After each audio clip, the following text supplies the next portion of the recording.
Hi, welcome back to our channel and back to the tutorial for DBMS.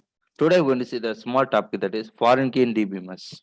The previous session I explained the primary key. When you want continuation of the classes, please kindly check our video, kindly check the playlist when you have doubt and so on. So let's go for session today. So foreign key, what you can say, these are the keys. These here five keys are the columns of a table that points to the primary key of another table. That means if you want to link the two tables, that time we need support of foreign key, remember. And also it acts as a cross reference between tables, and it is a column that creates a relationship between two tables here. So we can see the example also on here now the purpose or motto of this foreign key because it is used to maintain data integrity and allow navigation between the two different instances of an entity. And also you can say it acts as a cross reference between two table as it references the primary key of another table.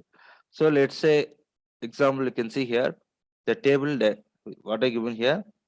Here, let's say assume that the student table is there is a parent table where you have a student ID, name, branch, section is there, and ID like 12010203 is there. It's a primary key. How do you identify student means because with the ID only you can that is 01 ID means Hari and 03 means Bob like that.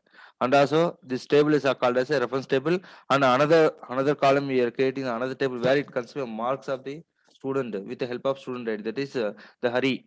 Student only Hari have a semester first semester and marks total marks score is 59 and so on. So two tables are we can link with the help of foreign key. That is here the student ID is the important key. With the key only we are extending the data here. And we can say foreign key of a child refers to the primary key of the parent table here.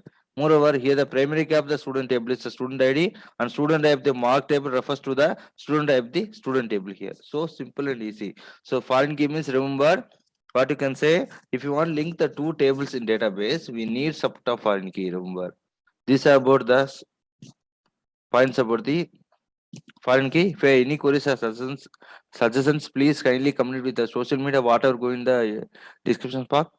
Description box. Thank you for watching the video. Thank you.